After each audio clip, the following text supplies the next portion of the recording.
In the latest chapter of the One Piece manga, Oda has decided to turn everything upside down. The One Piece community, the internet, everything, even my own mind. It's gotten to the point where I've analyzed every part of the mural and the text down to the smallest detail, and I've managed to decipher everything completely. That's why today I'm bringing you a video explaining all the details and my conclusions. Remember, if you enjoy these videos, hit the like button and subscribe to the channel to help me reach 3,000 subscribers and achieve my dream. Now let's get started with the video. The mural that appears in chapter 1138 of One Piece is absolutely mind-blowing because it shows us something we've never seen before, clear information about the Void Century. And not only that, but there are also 3 texts that divide the world's history into 3 different eras. The idea is that these 3 worlds represent the past, present, and future of the One Piece world. What is written in these texts is crucial because it gives us clues about the origin of the conflict that still affects the current story. First world, this is like the year 0 of the One Piece world. It marks the beginning of everything. It mentions the creation of the land, the appearance of certain gods, and a conflict related to the Forbidden Sun. Second world. This is closer to what we know. It takes place 800 years ago, during the infamous Void Century. This is the era when Joy Boy was active, and apparently something catastrophic happened that led to the creation of the world government. Third world.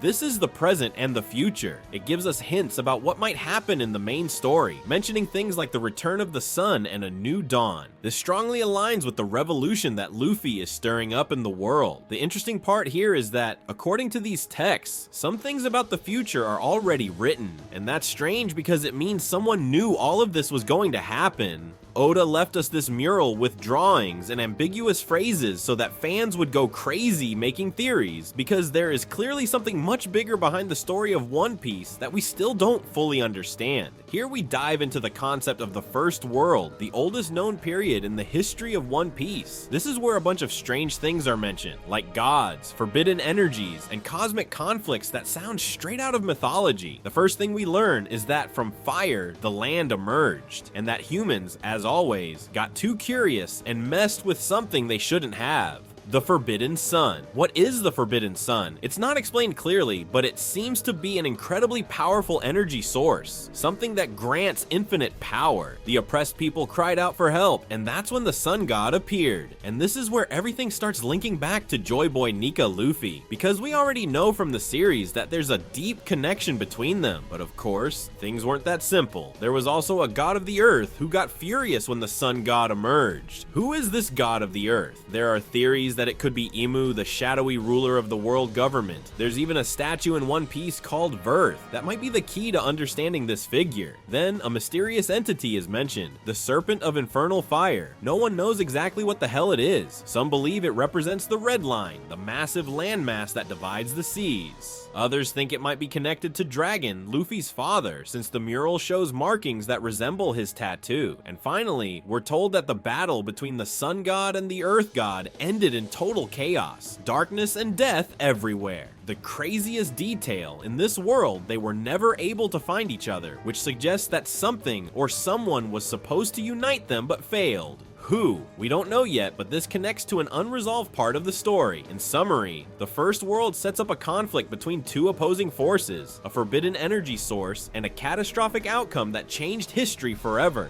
The Second World, where everything starts connecting to One Piece's main story. This is the Void Century, meaning it took place 800 years ago, during the time when something so massive happened that the world government erased all evidence of that era. At this point, we're no longer just talking about the Sun God and the Earth God. A new player enters the story, the Forest God. Who is the Forest God? No one knows for sure. Some believe it could be Ryokugyu, the Marine Admiral with the Nature Devil fruit that allows him to control plants. But honestly, he doesn't seem important enough to be considered a god in this context. Then we're told that the forest god sent his demons, and that the sun spread war everywhere. This means a massive conflict was already underway, probably the one that led to the Great War between Joy Boy and the world government. A mysterious connection, the people of the moon and the crescent moon. It's mentioned that the people of the moon and the people of the crescent moon had a dream. Who are they? A strong theory suggests that the people of the crescent moon are the D clan, because the letter D looks like a crescent moon. Then they drop a huge revelation. Men killed the sun and proclaimed themselves gods. This sounds like the birth of the world government. They didn't kill Joy Boy Nika, but they probably destroyed or stole the Forbidden Sun, the infinite energy source. By taking control of that power, they were able to establish themselves as the new gods of the world. The Sea God appears. A new mysterious figure is mentioned, the Sea God. It's said that this Sea God unleashed his fury when all of this happened. The strange thing is that back in Skypiea, we were told about 4 gods: sun, forest, earth, and rain. But here, the rain god is replaced by the Sea God. Are they the same entity, or are they 2 completely different figures? The key phrase, returns, they were never able to meet. Once again, we see the same phrase from the first world. Something or someone was meant to unite, but it didn't happen. This could refer to Joy Boy and the mermaid princess of that time, Poseidon. Or it could be something much bigger that we still don't understand. At this point, the story is completely broken wide open. We're being told that in the past, there was an enormous power. That power was taken by those who became the world government, and that this led to an all-out war that shaped the world as we know it today. The third world, the present and future of One Piece. This text is less descriptive than the previous ones, but it drops a ton of hints that suggest we already have an idea of how the series will end. From the void, chaos emerged. This seems to imply that after everything that happened in the Void Century, the world fell into total disorder. Most likely this chaos refers to the world government taking control and erasing all traces of real history. Then, we get a crucial statement: the remnants of the uncomfortable remember the day of the promise. This is about all the people who still follow Joy Boy's will, such as the D-Clan, the followers of the ancient civilization. The promise could refer to the one Joy Boy made to Poseidon on Fishman Island, the one he was never able to fulfill. The sun god dances and laughs as he leads the world to its end. This screams Luffy, his laughter, his dancing, his Gear 5 transformation. Everything aligns with this. This text is basically telling us that Luffy is the one bringing the change that will lead to the grand finale of the story. The sun will return, and a new dawn along with it. This is a clear reference to the New Dawn prophecy, which has been mentioned multiple times throughout the series. It strengthens the idea that when Luffy completes his mission, the world will return to what it was before the Void Century. Then, we get the game-changing phrase, "This time, they will surely meet." In the previous text, we saw the phrase, "They were never able to meet," implying something or someone was supposed to reunite but never did. But now, in this era, that reunion will finally happen. The most logical interpretation is that this refers to Luffy and Shirahoshi, Poseidon. They could finally fulfill the promise that Joy Boy and the ancient mermaid princess couldn't complete 800 years ago. But here's where things get even more interesting. What exactly is the sun that will return? Many theories say it refers to Luffy as Nika, but there's a wilder possibility. The Forbidden Sun, the infinite energy source that the world government has kept hidden for centuries, might reactivate. And if that happens, Emu might try to use it again to stop Luffy. This ties into something Doflamingo said about the national treasure of Mary Jawaz. He once said, "Power rots." This could mean that the Forbidden Sun has been inactive or weakened for centuries. If it reactivates in the present, it could be the key to the final showdown of the series. What this means for the end of One Piece. This text is telling us that Luffy is the key to the story's conclusion. The world is reaching a breaking point where everything will change. Something that was impossible in the past will finally happen in this era. Third World is the era we are currently watching unfold in One Piece, and everything suggests that the final battle will be deeply connected to the history revealed in these texts. The fifth point, the problem with the gods in the mural. This is where things start to get complicated because there is a major inconsistency with the gods mentioned in the mural. Here's the issue. In Skypiea, during the Noland and Calgara flashback, 4 gods were mentioned: Sun God, Forest God, Earth God, Rain God. So far, everything makes sense. But in the mural from chapter 1138, instead of the Rain God, we see a Sea God. There are 3 possible explanations for this. Oda changed the name over time, and now it's called Sea God instead of Rain God. They are 2 separate entities. Skypiea might have been referring to one, while the mural talks about someone entirely different. There's something off with the translation, and it's actually the same being, just written written differently. If these gods are real and have always existed in the One Piece world, then a much bigger question arises. Who is the sea god? The most obvious answer would be Poseidon, since we already know that the mermaid princess has the power to control the Sea Kings. But here's the problem. In the mural, there is nothing that explicitly states that Poseidon and the sea god are the same entity, and if they aren't, then there is another powerful being in the ocean that we know nothing about. The confusion deepens. What the Sea Kings said in Roger's flashback in the Fishman Island flashback. The Sea Kings said, "Our king will be born, another will be born in a distant sea. The whales will rejoice the day the two kings reunite." This has always been interpreted as a reference to Shirahoshi, Poseidon, and Luffy. But here's where it conflicts with the mural's text. The mural repeats the phrase, "They were never able to meet." This suggests that two beings were supposed to reunite in the past but failed to do so. Then, in the present era, it says, "This time they will surely meet," which means that the ones meant to reunite 800 years ago never managed to do so. This raises a critical question. If the sea god in the Void Century was Poseidon, then the mermaid princess of that time failed to meet Joy Boy. If this is true, then the major turning point in the present story is that Luffy and Shirahoshi will succeed where their predecessors failed. But if the sea god is not Poseidon, then we are dealing with something entirely unknown.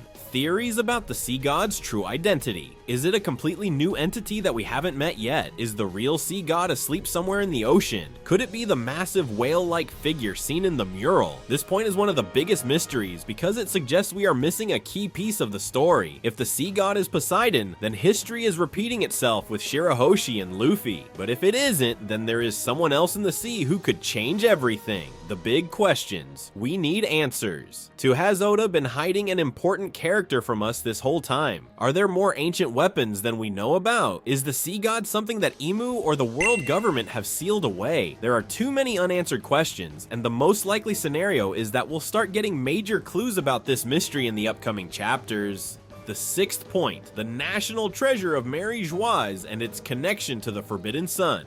This is where the national treasure of Mary Geoise comes into play and how it might be directly linked to the Forbidden Sun. Context: what is the national treasure? The national treasure of Mary Geoise was first mentioned in Dressrosa, when Doflamingo hinted that there was something so important in Mary Geoise that, if revealed, the world government would collapse instantly. We never got a clear explanation of what it is, but Doflamingo left us with a key phrase: power rots. At the time, no one really understood what he meant, but when we connect this to the mural, everything starts to make sense. The theory: the national treasure is the Forbidden Sun. The Forbidden Sun, as mentioned in the mural, might have been a source of infinite energy that existed in the past. During the Void Century, the world government either stole this power or sealed it away for their own use. If this energy source has been hidden in Mary Geoise all this time, then the national treasure might be what remains of the Forbidden Sun. Why does this fit with what Doflamingo said? If the national treasure is actually an infinite energy source but has been dormant or deteriorating, then its power is literally rotting, just as Doflamingo described. This would also explain why Imu and the world government have kept Mary Geoise as their central base for centuries. Mary Geoise is not just their fortress, it's the place where they are guarding this power. The Forbidden Sun might be reactivated soon. In the third world text from the mural, it is written, "The sun will return and a new dawn along with it." If the Forbidden Sun is in Mary Geoise and has remained unused for centuries, this could mean that Imu is planning to reactivate it to destroy anyone who opposes the world government. The Egghead connection, Vegapunk's Mother Flame. In Egghead, Vegapunk created the Mother Flame, which is an energy source that seems to mimic something ancient. If Vegapunk based the Mother Flame on something that already existed, then the Forbidden Sun might be the original version of that energy. And if that's the case, how powerful is the national treasure of Mary Geoise really? The Lulusia incident, proof that Imu is already using this power. When Imu destroyed Lulusia, it was with a massive attack from the sky. The energy of this attack seems similar to the Mother Flame. This could mean that Imu is already using part of the national treasure's power to eliminate threats. Two possible truths about the national treasure. It is the Forbidden Sun in a sealed or deteriorated state, and the world government has been protecting it for centuries. It is an energy source that can be used as an ultimate weapon, similar to what we saw with Lulusia. Either way, this means that in the final climax of the series, the Forbidden Sun might be reactivated and become the key to the ultimate battle. The big questions moving forward. If Imu successfully activates it, will it become a threat to the entire world? Will Luffy and his allies stop Imu in time, or will they find a way to use it differently? What role will Vegapunk play in all of this now that he has created the Mother Flame? This is one of the most important points because it confirms that there is a hidden weapon or energy source that has existed for centuries, and in the present day story, it is about to become crucial. The seventh point, the mural connects to the present and the end of One Piece is already written. This is where everything starts to come together. The mural doesn't just talk about the past, it also predicts the future. This means that someone in history already knew what was going to happen, which is absolutely mind-blowing. Luffy is the one who changes everything in the third world text. It says, "The sun god dances and laughs as he leads the world to its end." This is pure Gear 5. Oda has already confirmed that Luffy is the reincarnation of the sun god Nika, and now the mural is describing him exactly as we see him in the story. This means that history already predicted that Luffy will be the one to break the current system and trigger the grand climax of One Piece. The Forbidden Sun will return. The text also states, "The sun will return and a new dawn along with it." There are two possible meanings here. The Forbidden Sun, the infinite energy source, will be reactivated. Luffy/Nika will be the symbolic sun that brings the new dawn. Either way, this confirms that the world is heading toward a massive event that will change everything. The meeting that never happened in the past will happen now. Throughout the mural, the phrase "they were never able to meet" is repeated, but in the third world text, it changes to "this time, they will surely meet." This confirms that what failed in the Void Century will finally happen in Luffy's era. The most obvious interpretation is that it refers to Joy Boy and Poseidon, Shirahoshi. In the past, Joy Boy made a promise to the Mermaid Princess, but he never fulfilled it. Now, Luffy and Shirahoshi might succeed where they failed, but there's another possibility. It could mean that the D-Clan and the allies of the Void Century will finally reunite and restore the ancient kingdom. Imu and the world government's final move. If the Forbidden Sun is real and still hidden in Mary Geoise, then Imu might activate it to maintain control over the world. This would connect to what happened in Luluzia, where an entire kingdom was wiped out by what seemed to be a pure energy attack. This sets up the final battle. The ultimate conflict could be about who controls that power, and that's where Luffy and his allies come into play. Fate is written, but this time it can change. The fact that the mural describes the future proves that Oda has had the ending of One Piece planned for years. But this time, things might be different, because the phrase, "this time, they will surely meet," implies that the cycle of the past is about to be broken. In the Void Century, Joy Boy and his people failed. Now, Luffy has the chance to do what they couldn't. Final conclusion. This mural isn't just a piece of ancient history, it's a literal prediction of the ending of One Piece. It tells us that Luffy is the chosen one who will change everything. The Forbidden Sun, or what it represents, will return. The meeting that never happened in the past will finally occur. The final battle between Luffy and Imu will be the ultimate clash between the past and the future. Oda has left us with this massive clue, and now all that's left is to wait and see how the climax of the story unfolds. And that's it for my conclusions and theories about the Void Century mural in One Piece. But what do you think? Leave all your thoughts in the comments, and I'll read them. If you enjoyed the video, don't forget to hit the like button and subscribe to the channel to help me reach 3,000 subscribers. A big shout out to all of you, and I'll see you in the next video.